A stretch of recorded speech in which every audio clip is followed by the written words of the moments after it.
नमस्कार, मेरा नाम है डॉक्टर पुरु धवन और आज इस वीडियो में हम बात करने वाले हैं कि पार्किंसन के पेशेंट में किस तरह से आप ब्रेन में नेचुरल तरीके से डोपामिन मेंटेन कर सकते हो। डोपामिन एक ऐसी चीज़ है जिसकी डेफिशिएंसी की वजह से हमारे ब्रेन का हमारी मसल से कोऑर्डिनेशन खत्म हो जाता है, कम हो जाता है और हमारे हाथ पैर कांपना शुरू कर देते हैं। हमें देखने को मिलता है ट्रमर्स, हमें देखने को मिलता है हमारी मूवमेंट स्लो डाउन होनी शुरू हो गई, हमारी बॉडी में अलग अलग टाइप के सिम्टम आने शुरू होते हैं। ऐसा लगता है जैसे बुढ़ापा बहुत स्पीड से आ रहा है। तो हमने क्या करना है, हमने किस तरह से इसे कंट्रोल करना है, किस तरह से डोपामिन को ब्रेन में रिलीज करना है, इसको आज हम गहराई से समझने की कोशिश करेंगे। डोपामिन की सेक्रेशन ब्रेन में कम क्यों हो रही है, पहले आप मुझे इसका आंसर दो। डोपामिन की ब्रेन में सेक्रेशन इसलिए कम हो रही है क्योंकि ब्रेन के अंदर जो हमारे सेल्स हैं जो डोपामिन को बनाते हैं उनको नुकसान हो रहा है। Yes and no? यस। अगर ब्रेन के सेल को नुकसान हो रहा है, अगर आप डोपामिन बाहर से लेते रहोगे तो क्या होगा? क्या ब्रेन के सेल जिंदा हो जाएंगे? Yes and no? No. Dopamine देने से ब्रेन के सेल एक्टिवेट नहीं हो रहे, चालू नहीं हो रहे। क्या इससे जो सेल्स और डैमेज हो रहे हैं वो रुकेंगे? Answer is again no. कि अगर हम ब्रेन के सेल्स को मरने ही ना दे तो क्या हम डोपामिन को और कम होने से रोक पाएंगे? यस। तो हमने किसी भी पार्किंसन पेशेंट के अंदर सबसे पहला काम यही करना होता है कि ब्रेन के सेल्स और डैमेज ना हो, जिससे ब्रेन में डोपामिन की सिक्रेशन और कम ना हो और हमें बाहर से डोपामिन की मात्रा ना बढ़ानी पड़े। ब्रेन के सेल्स की अब रिक्वायरमेंट समझने की कोशिश करो कि वो मर क्यों रहे हैं। ब्रेन के सेल्स इसलिए मर रहे होते हैं क्योंकि ब्रेन के सेल्स रिकवर नहीं कर रहे होते। हमारी बॉडी में दो टाइप की एक्टिविटीज साथ साथ चलती हैं। एक है कैटाबॉलिक एक्टिविटी जिसके अंदर हमारे टिश्यू को डैमेज होता है। एक हमारी बॉडी में एक्टिविटी जिसे कहते हैं एनाबॉलिक एक्टिविटी जिसके अंदर हमारा टिश्यू रिपेयर होता है। तो अगर ये रिपेयर को हम हटा दें, सिर्फ कैटाबॉलिक एक्टिविटी चलती रही, यानी सिर्फ ब्रेन हमारे बॉडी के सेल्स को नुकसान होता रहे और एनाबॉलिक ना हो, हमारी बॉडी 6 महीना जिंदा नहीं रह सकती।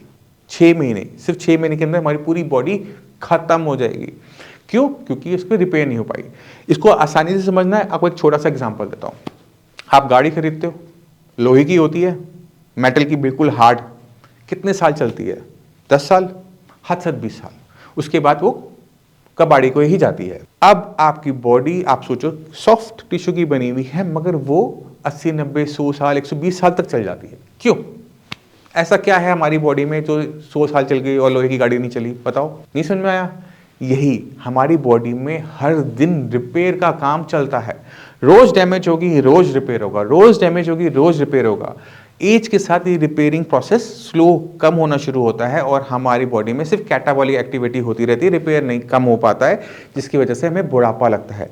अगर ये रिपेयर का काम डेली बेसिस पे कंटिन्यूसली अच्छी तरीके से होता रहेगा तो बुढ़ापा आएगा ही नहीं। इसी वजह से हम दो टाइप के लोग देखते हैं। कुछ लोग होते हैं 50-60 साल के होते हैं बट वो 70-80 के लग रहे होते हैं, दांत वांत गिर जाते हैं, चेहरे पे झुर्रियां आ जाती हैं। अक्सर वो पेशेंट डायबिटिक होते हैं। दूसरे पेशेंट वो होते हैं जो 80 के होंगे और 50 के लग रहे होंगे। क्यों? क्योंकि उनमें रिपेयर का काम बहुत अच्छे तरह से चल रहा है और वो पेशेंट डायबिटिक नहीं होते, उनमें कोई बड़ी बीमारियां नहीं होती। तो रिपेयर हमारी बॉडी में बहुत जरूरी है। अब रिपेयर कैसे होती है, उसे क्या चाहिए, उसको समझने की जरूरत है। हमारी बॉडी में अगर हमने अच्छे से रिपेयर करनी है तो रिपेयर का मटेरियल हमारी बॉडी में होना चाहिए, क्योंकि हमारी बॉडी किस चीज़ की बनी हुई है? प्रोटीन की। अगर मेरी डाइट में प्रोटीन अच्छा है, विटामिन अच्छे हैं, अमीनो एसिड्स अच्छे हैं, मिनरल्स अच्छे हैं, तो वो कच्चा माल है। किसका? रिपेयर का। मेरी बॉडी के पास कच्चा माल है तभी तो बना पाएगा ना, वो रिपेयर कर पाएगा।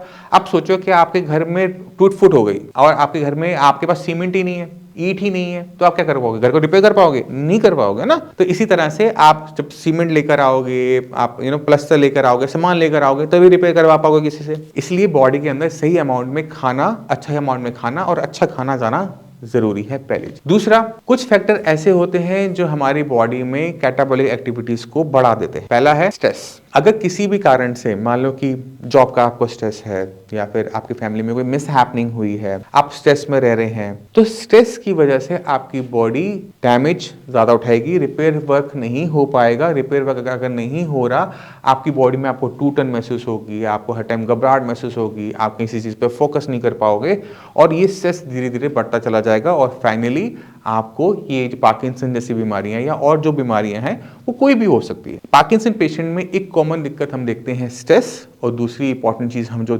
फाइंड करते हैं वो है नींद का कम आना।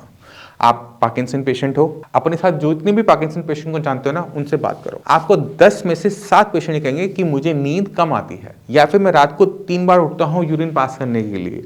और हम पूछते हैं कि कितने टाइम से ऐसा हो रहा है, कहेगा डॉक्टर साहब ये तो 5-6 साल से चल रहा है, मुझे रात को उठना पड़ता है, 3-4 बार उठना पड़ता है, मैं फिर सो जाता हूँ। अगर आपकी नींद इंटरप्टेड है, नींद आपको कम आती है, इन दोनों ही की केसेस के अंदर आपकी ब्रेन के अंदर रिकवरी नहीं हो पाती, रिपेयर वर्क कम हो पाता है।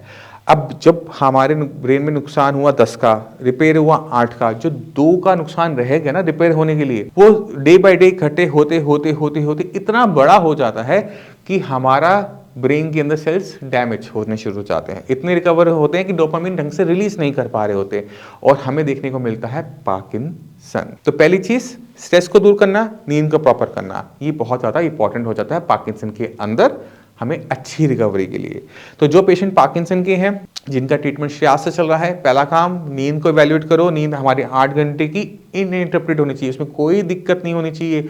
अगर आपको बार बार उठना पड़ रहा है, आपको उस पर काम करने की जरूरत है। अब डोपामिन एक और बड़े कारण से हमारी बॉडी में अच्छी तरीके से रिलीज होता है। आपको पता क्या है वो है खुशी। जितने खुश आप होगे उतना ज्यादा डोपामिन आपके ब्रेन में रिलीज होगा। यानी आपने अपने आप को खुश रखना है। आप सोचो कि डोपामिन जब हमारी बॉडी में रिलीज होता है, हम सब बहुत अच्छा खुश होते हैं। तो आप क्या करेंगे, डोपामिन की सेक्रीशन को ब्रेन में बढ़ाने के लिए, अपने आप को खुश रखने के लिए आप वो चीजें करेंगे जो आपको खुशी देती। अब पार्किंसन में हम ये मानते हैं कि रिकवरी नहीं होती। अब मैं आपको दिखाता हूँ रिकवरी। नमस्कार, मेरा नाम है डॉक्टर पुरु धवन और आज हमारे साथ हैं हुसैन साहब। हुसैन साहब को पैरालिसिस और पार्किंसन दोनों की दिक्कत रही है, ठीक है। और पहले आप बताइए कि पिछले महीने आपको क्या दिक्कत थी, क्या महसूस करते थे? पिछले महीने हाथ में कंपन थी और दाना पैर जो ना उठता था नहीं, चलने में लड़खड़ाते थे सर। अच्छा। गिरने का खौफ था, डर था, लेकिन अब पहले से बेहतर है। ठीक है। अब 1 महीने में शरीर में क्या बदलाव हुआ? काफ़ी अच्छा महसूस कर रहा हूँ पहले से। क्या अच्छा हुआ? जो आपको हाथ कांपता था, हाथ कांपता है? कम कम रहा। हाथ करो सामने, पहले ज़्यादा कांपता था। हाँ, काफ़ी। ठीक है। और गिरने का डर आपका खत्म हो गया। जी। उसके बाद आपका नींद में क्या फर्क आया? नींद बहुत अच्छी आ रही है। पहले नींद नहीं आती थी, घबराहट सी होती थी। रात को घबराहट होती थी। अब जो आती है। अच्छा। और मांसपेशियों में अकड़न? हल्की बहुत है। हल्की फुल्की रह गई है, इस पे गर्दन में थोड़ी बहुत रह गई। गर्दन हिलाओ पूरी। ठीक है। अब लगता है काम पे जा पाओगे? हाँ बिल्कुल। ठीक है। और स्पीड थोड़ी सी आई? काफ़ी स्पीड आई है सर। एक बार चल के दिखाओ। नीचे रखो, ढीले छोड़ो, हाँ चलो। शरीर को देखो, आप आगे के हल्की तरफ झुकते हो, ये झुकना नहीं है, ये सीधे रहना है पीछे की तरफ, ठीक है। आराम से चलना, पैर निकालना, पहले एड़ी फिर पंजा, फिर एड़ी फिर पंजा, ठीक है। आराम से चलना है, एक एक कदम, कोई जल्दबाजी नहीं है। चलो, जैसे मैं पैर को वैसे चलना। हाँ चलो चलो, हाँ हाँ चलो, ठीक है। हाथ को थोड़ा ढीला छोड़ो कि हिले। हाँ हिलना नहीं, ऐसे नहीं हिले, ऐसे हिले। अच्छा। मैं चलता तो मेरे हाथ हल्के हल्के हिलते रहते हैं ना, तो इसको ढीला छोड़ के चलना है, क्योंकि ये हमें वजन संभालने में मदद करते हैं। तो हाथ को बिल्कुल ढीला छोड़ दो, नरम छोड़ दो, हाँ हिलने दो उनको अपने हिसाब से, ठीक है। अब फिर दोबारा से चलो,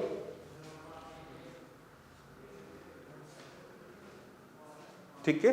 बॉडी को आप थोड़ा सा स्टिफ कर रहे हो, क्योंकि मांसपेशियां अभी थोड़ी सी अकड़ी हुई हैं, थोड़ी सी अकड़न खत्म होगी, आपकी चाल ठीक हो जाएगी, ठीक है। तो आपने खुद देखा कि छोटी छोटी चीज़ें होती हैं, हमने ध्यान देना होता है कि हम पैर किस तरह से रख रहे हैं। अगर हम पैर को इस तरह से रखेंगे तो चाल अलग है, अगर हम इस तरह से रखेंगे तो चाल हमारी बदल जाती है। तो अक्सर पेशेंट को दर्द कब लगता है? जब वो आगे की तरफ झुक के चल रहा होता है। जी जी जी। ये चाल बन जाती है। तो हमने झुक के नहीं चलना होता, हमने सीधा चलना होता है। जब हम सीधा चलेंगे, पैर को जैसे एक एंगल पे रखना होता है, एड़ी पहले पंजा बाद में। जब हम इस तरह से चलते हैं तो पेशेंट को गिरने का डर खत्म हो जाता है। दोबारा चल के दिखाओ, बताओ डर है, बचा कुचा नहीं है, खत्म, ठीक है। तो आपको अपने पोस्चर पे भी ध्यान रखना है, क्योंकि बीमारी हमारे चलने का और चीज़ों को बदल देती है। तो आपको पहले वाली फॉर्म में जाने के लिए आपको उसको समझना पड़ता है कि हमने पहले कैसे थे।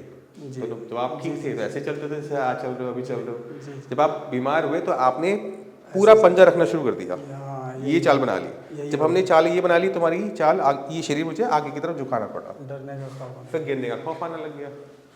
ठीक है, तो एड़ी पंजा करके चलोगे कभी दिक्कत नहीं आएगी। तो मैं उम्मीद करता हूँ इस वीडियो से आप समझ गए कि पार्किंसन बीमारी चाहे बड़ी ज़रूर है, प्रोग्रेसिव ज़रूर है, बट ऐसा नहीं है कि उसके जो सिम्टम्स हैं, जो बीमारी को कंट्रोल नहीं किया जा सकता। एक अच्छी डाइट, एक अच्छी एक्सरसाइज और एक अच्छा मार्गदर्शन बहुत होता है पेशेंट के लिए। और अगर पेशेंट उसको लाइफ टाइम कंटिन्यू करता है, जो मार्गदर्शन दिया है, चाहे खाने में हो चाहे एक्सरसाइज करो, तो भी बीमारी पलट के वापस नहीं आती, रुक जाती है। ठीक है, कुछ थोड़ा बहुत जरूर रह जाता है, मैं ये मानता हूँ, बट आपकी उम्र है अभी 40 साल, यहाँ से बढ़े आगे 40 साल और अगर बीमारी को बढ़ने देंगे तो वो तो अगले 10-20 साल में हालत बहुत बुरी कर देगी। तो जितनी जल्दी आपको इसके बारे में पता लगे उतनी जल्दी इस पर कंट्रोल कर लेना समझदार बेहतर होता है। ठीक है, इसी के साथ आप सभी चलने की आगे चाहूँगा। मिलते हैं अगली वीडियो में, तब तक के लिए नमस्कार।